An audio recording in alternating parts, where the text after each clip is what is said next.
Hi, and welcome back to the Homestead HQ, where we talk about homesteading and preparedness. My name is Shelly. And I'm Jason. Everybody, welcome back to the podcast. We're glad to have y'all here. First off, we want to hit one of our sponsors for the show is VacMaster Fresh. We've got an affiliate link. It'll be in the description below. The coupon code is Homestead. That'll save you 15% off your order. It's an awesome company. I use their stuff. Shelly uses their butcher knives. I've got their chamber sealer, a lot of their butcher knives. Amazing products. I use them all the time, not just when we're processing animals. I use it if we buy bulk meat or bulk goods to chamber seal that, but you can save 15% off, and it's vacmasterfresh.com. And if you don't know what a chamber sealer is, it's one of those things that your butcher uses to shrink wrap your meat to put in the freezer. Yes, and it's an amazing. It's essentially a commercial. It is a commercial chamber sealer to seal your food up. Yeah. Awesome company to work with. We do a lot of business and a lot of promotions and a lot of collaborations with those people. So, Shelly, what have you got going on your homestead now? So, I dug up 7 rows of potatoes. And I barely got enough potatoes more than what I planted. So this year was not a bumper crop of potatoes. I was very disappointed, but I mean, it is what it is. At least we got what we put into it, but I would have rather had a ton of potatoes. I wonder if it's not because we got so much rain after I planted them. Like, I don't know.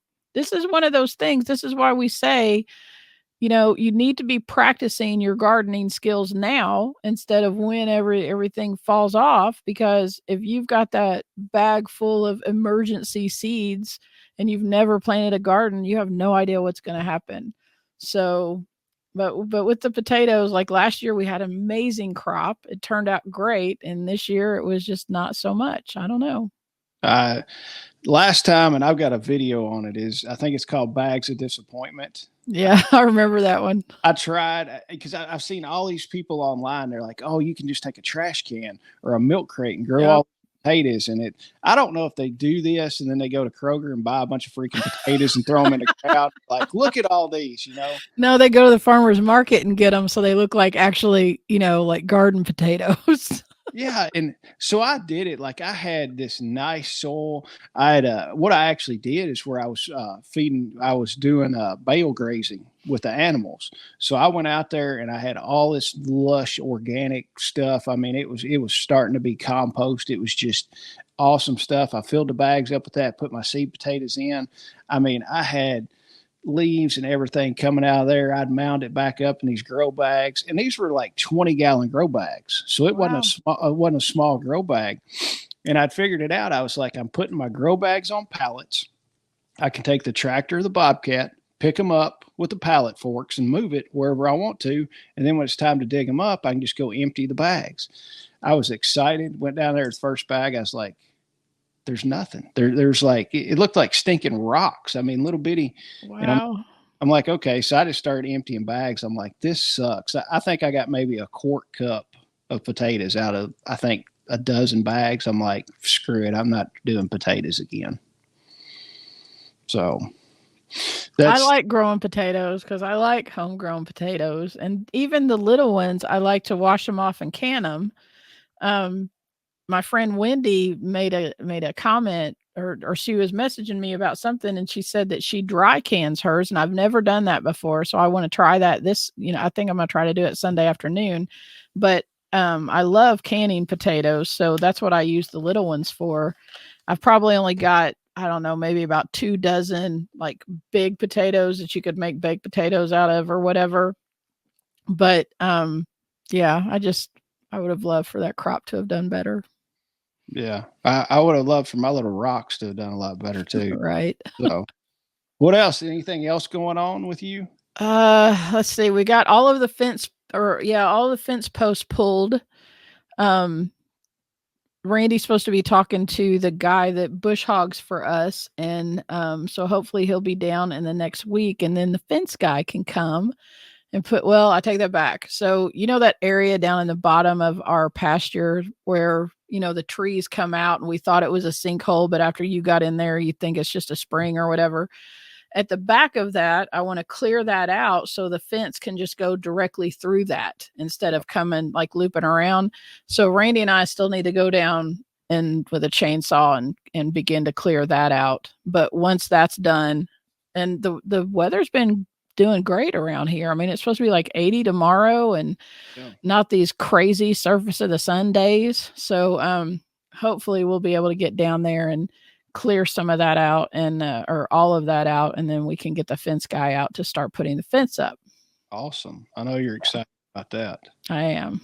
Well, today I just got done. I'm probably still sweating. I just got done moving the animals back in for the night because we've been keeping them, grazing them across the driveway on the neighbor's property. So I bring them in every night because we just got 2 strands. And now we have 2 strands of electric wire. We did have 3, and I'll get to that.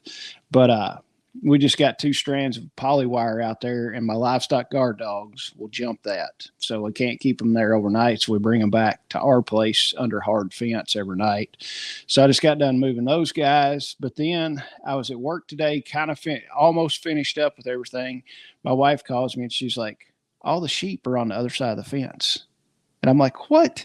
And she's like, yeah, they're on the other side of the fence, but the gate is closed at the neighbor's. And I'm like, all right, I'll be there in a minute. So I get down there. For some reason, 2 of the wires had got busted. So the sheep just scooted underneath the top wire, and they're all hanging out, eating grass and just doing their thing. And I was like, crap. So went down there, started looking at all of it, undid one section of the fence, got them back in, put the section up. These stupid, and I don't know what kind of vines these are, but they're vines and they grow. It's a little bitty round fruit. And these vines are just horribly invasive. Like they had wrapped up around the electric fence and were pulling the fence down. The vine had? Yeah, the vine had. Oh, crap. These little green looking fruits. So I had to go rip all those vines out. And I don't know why the animals didn't eat it, but they were all over the fence. So I ripped all that down. And they usually know what's poisonous or not poisonous. I mean, they'll usually stay away from that stuff. So maybe it's not good for them. Yeah, so I spent about 3 hours doing that this afternoon that I didn't account for. And I did that, and then I got to looking where I went in and bush hogged the perimeter. There's a bunch of vines. The vines had taken over the bottom strand of electric wire. So I had to rip all that poly wire out. And I'm like, 2 strands will keep these guys in. So I raised the bottom strand up to where the vines wouldn't get it. And spent close to 3 hours getting all that back going and electric back up. And I'm just like, I was sweating. I mean, horribly bad. I was like, and of course it was overcast when I started. And then it's like, oh yeah, Jason's going to be outside. So let's shine the sun. So for like 30 minutes, it was overcast. And then the rest of the 2.5 hours, it was just blazing sun, fighting briars and everything else. I'm like, life sucks right now. Why do you do this? So, but then when you butcher an animal and you've got homegrown meat. Yep. It's like, it's worth it. Lamb chops are good, aren't they? Yes. And the first cool snap that we get, I've got 2 lambs that are going to go in the freezer. So first cold snap, you're going to come down and we're going to put 2 lambs in the freezer. Can't wait. I've never butchered a lamb. It's pretty easy. So, I mean, I ended up the one we did at the festival, we only had so much time to do it. So I ended up finishing that up. I mean, it's not too awful different. The cuts are called a little bit something different, but and you're working on a smaller scale than you would, a pig or a beef or anything like that. So it probably goes a lot quicker, I'd think. I would almost rather butcher a sheep than I would a deer. It seems like it goes faster for me. So, but we got 2 that'll be coming up as soon as we get a good cold spell. We'll snatch those guys up and put them in the freezer. Good deal. So, but that's about all that's been going on with me. Ready to relax tonight and hang out with the family for a while. So, what kind of news articles do you have for this week? Dude, I found some crazy news articles that I'll be sharing over the next few podcasts. But the ones I picked out for today, the first one, did you know that there was I'm trying to move my mouse and I forgot it's disconnected. Did you know that there was 400 earthquakes that happened in California, like this week? It started a little bit after 9 p.m. on Tuesday. There was a 5.2 magnitude earthquake near Bakersfield. Now, this is the same place that back in the 1950s, I want to say 1952 or something like that, they had a 7.2 magnitude earthquake in the same place. But they're saying that this big one that they had Tuesday was not on the same fault, which kind of seems crazy because, I mean, what is California just riddled with earth or faults or whatever, fault lines? I don't know. But anyways, after they had the big one, then they had 74 smaller ones that registered in the 2.5 range that were about 10 miles from the epicenter of the one that happened, the big one that happened. And then they ended up having a total of 400 that happened over 2 days. The rest of them, the difference of 75, so it'd be 325, were 1.0 or smaller. I would not want to live in California. I don't know. That whole thing freaks me out. I wouldn't want to live there either. I mean, just for the sheer deal about, all the seismic activity going on, much less the government and everything over there. I guess God might be mad and showing that he's pissed off that about Kamala running for president is maybe what it is. Oh my God. He's from California. He's like, I'm just going to shatter that place to pieces and show that woman. So, but yeah, no, we've got friends in California, dude. We're not going there. That's not cool. Well, they should move here. Well, I don't disagree with that, but I don't want anything to happen to them, so I'm not going to scream God's vengeance or whatever. Well, it's the one I'm thinking of there in Northern California. Most of that goes on in Southern California, so yeah, they can just split Southern California down and leave the northern part. The one that happened on Tuesday night, it said that it was felt through parts of Kern, Los Angeles, and Ventura counties. Wow. So it was 90 miles north of Los Angeles. I remember when they were having the World Series. I forgot what year it was. I was watching the World Series, and I think it was in San Francisco, and I'm not 100% sure. I was pretty young, but they had an earthquake, a pretty good size earthquake, when they were playing one of the World Series games. Wow. So I forgot. Did it cause damage? Yeah, I mean, it was a major thing. People were freaking out in the stadium and everything else. I mean, they've got those big lights at baseball fields and stuff, and I don't know. Have those things crash down on the stadium. That'd be bad. Okay. So my other one found out that there has been a listeria outbreak linked to Boar's Head deli meat. There's been 3 people die, and this is supposed to be spread over several states. It's not like, condensed in one area. And there's, I think I read 43 people have been infected. 3 people have died across 13 states. I don't know. I don't ever buy Boar's Head stuff. But the reason that this one kind of caught my eye is because so the place where I work, we build conveyors. And we build conveyors for the food and drug industry. And there have been several instances of conveyors, not ours. We've never had one come back on us, but of conveyors keeping bacteria in them, like spiral conveyors that have a drum in the center of it and that kind of thing. And they're not completely washed down models. I don't know exactly if they've figured out where this particular strain or how the bacteria got into the meat, but apparently it's all kinds of their lunch meat has been contaminated with this stuff. Wow. Well, that I Boar's Head makes some good stuff, but I mean Yeah, I mean, you see it all the time. There's always a recall or something of, listeria or salmonella or something like that in your food supply, and that's just another reason to grow as much stuff and produce as much stuff as you can on your Yep. property, or get it from a local person. I mean, you really don't ever hear about, oh, well, Jane had a listeria outbreak at her farm, because of her homegrown vegetables. You really don't hear anything like that. And honestly, I've seen Meat Dad. If you've seen him on TikTok, have you ever seen Meat Dad? Mm-hmm. Yep.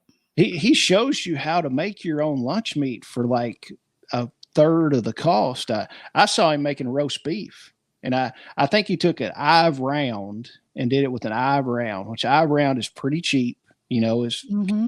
compared to lunch meat. And he was making it. I mean, he wrapped it up real nice, seasoned it, roasted it in the oven, stuck it in the refrigerator, let it cool, and then got his meat slicer. He said, if you don't have a meat slicer, just slice it super thin. And that stuff, it looked 100 times better than anything I've ever seen in the grocery. Well, I mean, think about it in terms of most of the lunch meat that you buy in the grocery store is loaded with sodium. Yeah. Sodium and preservatives, stuff to keep it lasting for a long time. If you're making your own, you don't have to worry about all of that. You can control what you put into it, just like making your own bacon and all that kind of stuff. You can control what goes into it. Yeah, I mean, he essentially he put a bunch of different herbs and stuff like that, but like the main thing, he did like salt, pepper, garlic, and onion. And I mean, if you put those four on anything, it's going to taste good and have plenty Yep. of flavor. That's Yeah. all. Generally, that's all I put on anything that we cook is salt, pepper, and garlic and onion, and go with it. But yeah, I mean, that's like I said, that's just another reason to grow and raise as much stuff as you can, because when you're your own supply chain, you control what goes into that and what you get out of it. Yeah, definitely. Oh yeah. Well, another one of our sponsors is Signature Solar. They're sponsoring part of this. We've got an affiliate link with those guys. They sell all kinds of different solar stuff, everything from solar panels to batteries to inverters, charge controllers, all that. Their website is signaturesolar.com. Use the code Homestead, and that'll get you some money off of it. But check those guys out. And we're still working. We hadn't finalized all the projects that I want to do here, so we're still kind of working on that. So it's going to be a minute before we get it going, but as soon as we get it going, we'll have videos out for that. And now moving in to the main topic, how I screwed up my homestead. So fortunately, neither one of us have screwed it up too awful bad. Shelly, what have you screwed up on your homestead? Well, I kind of made a list of the things that give me grief about my homestead, I guess. Is it a long list or a short I've list? only got 4 things on my list. So, the first one would be taking on too much too soon. And I think that you hear this from everybody that's in the homestead space. If you are new to homesteading, or you're just getting started, and you would ask any experienced homesteader, how do I do this? What should I do first? What do I not do? Every one of them would probably tell you, don't take on too much too soon. And it comes along with, we went through, we made lists a few episodes back of, the things that homesteaders need or need to do or whatever. It kind of goes into the category of having a plan and sticking with that plan. So, they say that chickens are the gateway, animal into homesteading, and some people get started with pigs, some people do something else. But when you're taking on too much too soon, and right now, to be honest with you, I'm suffering from that because I've been wanting sheep. Jason had sheep. I took said sheep home. I don't have a place for the sheep. So right now I have sheep in my backyard. There's nothing wrong with it. They're fertilizing the backyard for you. Right. So, I mean, thankfully my garden is fenced in because, I was trying to keep my dogs out of it and stuff. So we put a fence up around it. So I don't have problems with sheep getting in the garden. But to be honest with you, it wouldn't hurt anything if the sheep got into the garden because it's full of weeds and they would probably eat all that stuff down. But just, don't do too much too soon because the main thing is it burns you out. I mean, that's just like the not fun part of it. Um, Number two on my list would be improper zoning.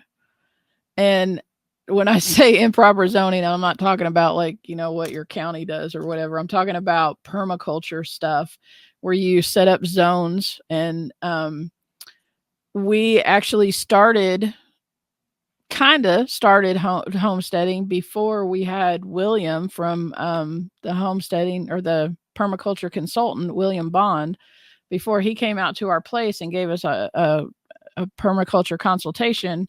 So right now I have a food forest that is down the road from me and it's on our property and I'd go by it every day. I would say it's in zone 2. Um, but the problem is, and I've got stuff growing down there. I don't have any fruit on my fruit trees, which is kind of discouraging, but I noticed the other day that the county's coming down my road and spraying the road like with pet or herbicides. You need to Like, put no spray signs out. well, I mean, you're right. I need to, but we even keep that whole area mowed and they're still spraying. I'm like, what is the deal? Like, who do I have to call to get that crap to stop? So,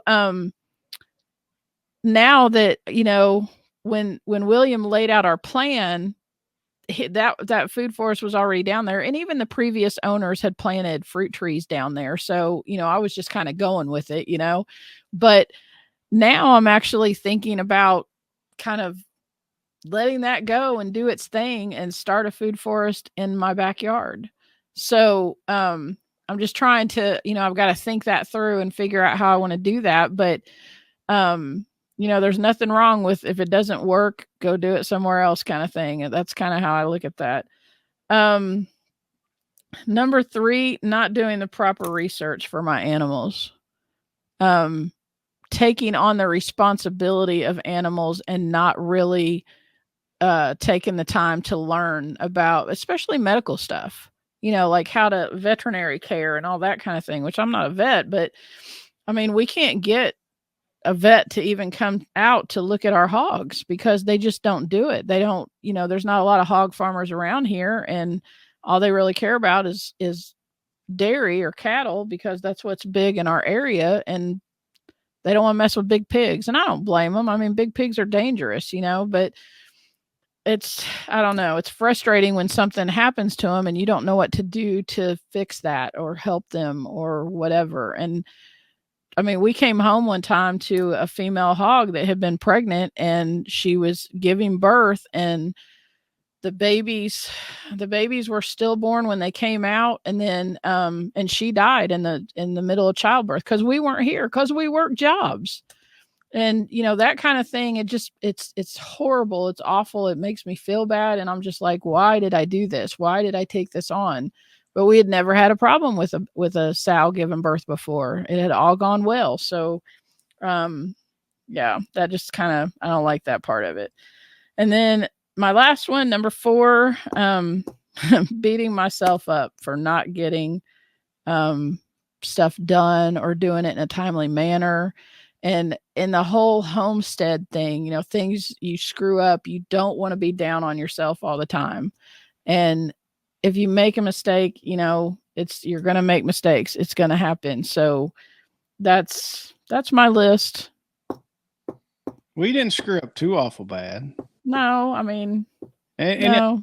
A lot of that you can mitigate and you can back up and punt and it's not catastrophes that you can't fix and stuff like that. So, I mean, and it's like my uncle told me one time. My uncle was a trim carpenter and cabinet guy his whole life. And he told me one time, he was like, the only mistake that you ever make is the one you can't fix. And that has stuck with me my whole life so far. So mine, I've got a short list, probably one of the funniest things. And it wasn't a huge mistake, but probably one of the biggest things. The first time we got feeder pigs, And I've told this story. My buddy called me. He was like, "Hey, I've got feeder pigs." And my wife was like, "We're not getting pigs." And I started putting fence up. And she's like, "So we're getting pigs?" I was like, "Yeah, sure, we're going to." I had no idea about pigs. I was like, "We'll feed these things." And this was before I was doing all my processing. I said, "We'll feed these things, take them to the butcher. We'll have all kinds of pork."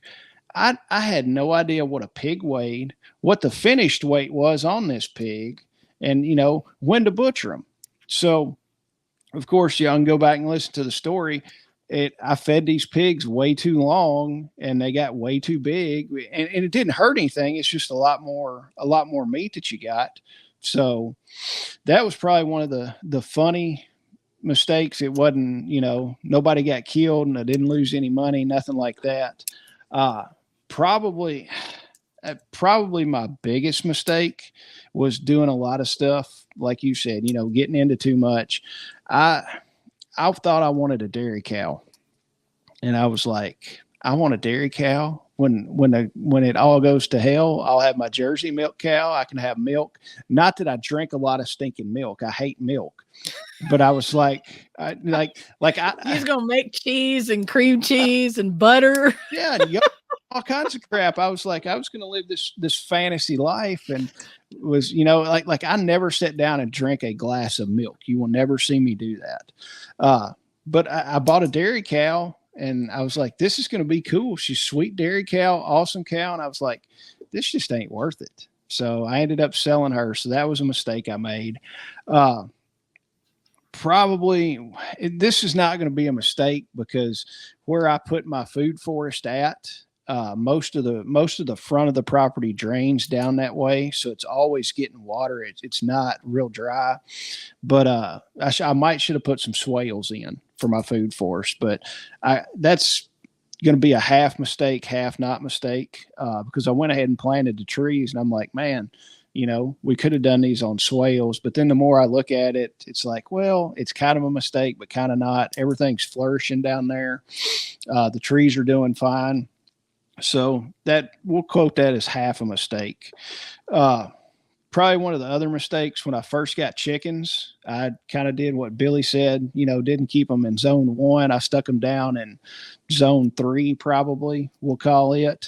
I lost quite a few. I saw a coyote standing at the fence one day, and I was standing in the extra bedroom or the extra bathroom, and looked out and saw this coyote, and I come running through the house and grab a gun and shooting a coyote through the bathroom windows, trying to kill him. But we lost quite a few chickens down there. So then finally I was like, we're going to move the coop. So we fixed the coop up, moved it back, and the coop is right by the driveway. I essentially parked my truck in front of the coop in the chicken run. So I know what's going on. Every now and then we'll lose one to a hawk, but no big deal. Hadn't lost any of the coyotes. So we remedied that. That's a mistake. Some of my fencing, I am 100% perimeter fenced on the property, but I wished I could redo some of my hard fence. We've got, it's high tensile woven wire throughout the whole property. I wished I wouldn't have broke some of the property up the way I did with hard fence. I wished I would have waited and done just the perimeter fence around everything, and then put a little less, hard fence up, because there's times where I was like, I wish this fence wasn't here. I wished I'd done it a little bit different. Yeah. And I can live with it and make do. I will tell you, and I've told you, Shelly, when you're putting your fence in, put the gates, figure out where you want the gates, and then put 2 or 3 more gates, because you're never gonna go out there and go, man, I wished I didn't have a gate here. You're going to stand out there and say, damn, I wished I had a gate here. And don't pretty much make every gate a gate that you can drive a vehicle or a tractor through. So I've got, all of my gates except for one I can drive a tractor through. And, that's just a walk in, a 4-foot wide gate that I never plan on driving a piece of equipment in that little yard. But all my other gates, the smallest gate I've got is an 8-foot gate. My biggest opening, I've got 2 16-foot gates, so I can open it up and have a 32-foot opening. And most of my gates are 12s and 16s. So you can drive pretty much whatever you want to through there. But that's really all I can think of mistake wise. We put we've got a barn on the back of my shop. That was the logical place to put it because, everything happens. I keep all my feed in the shop and then I just go out to the barn to do the feeding.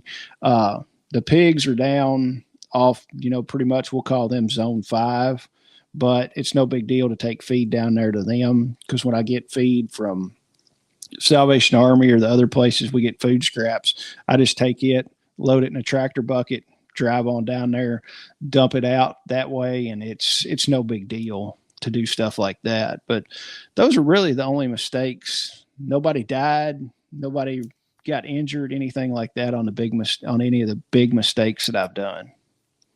That's good. Yeah. So all in all, there's not a whole lot I would change except for some of the hard fence that I put up in the very beginning. Well, do we have any Q&A this time? I have a few comments. I don't have any questions. So a comment from episode 5, which was master these skills for the ultimate self-sufficiency. If you want to go listen to episode 5, our friend over at Coonies Are Great says, did you know the Farmer's Almanac has gestation periods for many farm animals? Awesome. I did not know that. It's been a long time since I read a Farmer's Almanac. I know. Don't they have it online now? Probably. Everything else is online. Yeah, I think it's online because I think I've gone to their website to look up garden stuff, like planting stuff and all that kind of thing. The other comment that I have is from my friend Melanie this is from episode 6, which was Master Food Storage Tips and Best Practices. She says, we would love to learn more about long-term food storage since we don't currently have chickens or pigs. Whenever a local store has chicken or pork shoulder on sale, we buy some and I can it.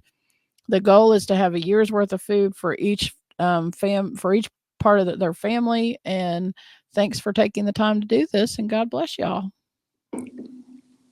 I've got a couple comments from episode 6 on food storage tips and best practices.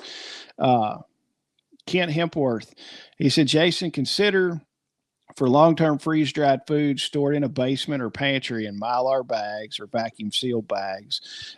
These should be kept in a secondary thick-walled tote or bucket with secured lid for pests. Yeah, and that's typically how we store everything. We'll put it in Mylar bags, oxygen absorbers, and we'll do stuff in totes or 5-gallon buckets. And then, hey, Kent, hi, Kent. And then Bill, this same episode 6, Bill, hello, Jason and Shelly. Y'all need to cut yourselves some slack. 3 full-time jobs are difficult juggling. Your off-farm job, your family job, and your homestead job is going to run you in the ground. And he's talking about what he's doing on his place. And yeah, it is. I mean, it's a lot. It's a lot to manage, but you do have to pace yourself. Sometimes you get burnt out, and there's some days at the end of the day when I get in from work, I just do the bare minimum. I'm like, I'm going to feed the animals, make sure everybody's fine, and then head off to baseball and forget about everything else. So, but that's all the comments I've got for this, guys. If y'all got any comments, leave some comments, leave some questions. We'll answer your questions to the best of our ability. If we don't know, we'll lie to you about it and tell you sure. If we don't know, we'll find somebody who does know and get you the correct answer. You can expect that from me. I will tell you a lie and make it believable as can be. So, no, really, I won't lie to you. So, but yeah, leave a comment. If you got any questions, leave those for us too. And that brings us in to the Hickory Ridge Soap Homesteading tip of the day. What have you got for a tip of the day? So my tip of the day kind of goes along with our topic. Learn from your mistakes. So if you have failures, no big deal. That's how we learn, right? Just like our sow that died, learn from your mistakes. Now I'm going to make sure that somebody's around when they start having piglets. It's the tragedy of anything that happens on your homestead is if you don't learn from it. So make sure that you do whatever research you need to do, figure out what you did wrong or whatever, and then do better next time. And that goes along to like what my uncle told me years ago is, the only mistake is the one you can't fix. So just learn from those mistakes and keep on going. I mean, I make mistakes every day, and as long as you're learning from those mistakes, I think you're doing fine. Yeah. So, and then, guys, don't forget October 26th and 27th is the Kentucky Sustainable Living, Homesteading, and Preparedness Festival. That's our festival.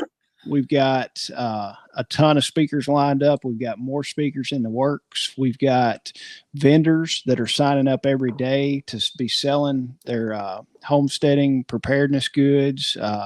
We've got custom knife makers coming. We've got guys selling tactical gear. We've got Caliber Armor is going to be there. We've also got a discount code from Caliber Armor.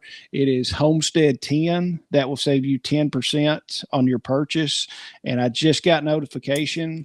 Caliber Armor is sending us a set of plates and a plate carrier to put in the raffle.